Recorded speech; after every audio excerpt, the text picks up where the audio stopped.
right. The tobacco model is basically in the 1950s, we had the first studies showing that people with lung cancer were more likely to be smokers than people who don't have lung cancer. And we only saw them in the 1950s because cigarette smoking didn't really take off in the United States till World War I, when the tobacco industry gave free cigarettes to soldiers. So you started smoking in the teens and 20s, and by the 50s we had the first signs of an epidemic of lung cancer.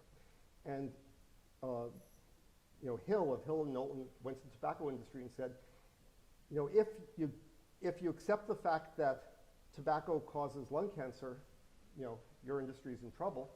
There's always uncertainty, and you could go after every study and make it uncertain. So the tobacco industry, they had, newsletters they would send out to physicians and scientists, focusing on everything that caused lung cancer other than tobacco and raising uncertainty. They had articles, bald men more likely to get lung cancer. I remember, hitting a certain personal interest there. And that then became, that was like, but tobacco could get away with that for a long time because they could always say, look, even if tobacco does cause lung cancer, it's your choice. That changed with the first studies that showed that secondhand smoke causes lung cancer.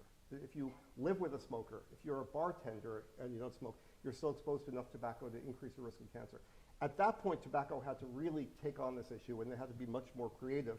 They hired a bunch of very smart scientists to sort of pull apart the studies, to do different things. And those same scientists and that same approach is now used widely in plastics, and it was used in benzene to defend asbestos. I mean, you can just name the chemical. It's the same people and the same approach.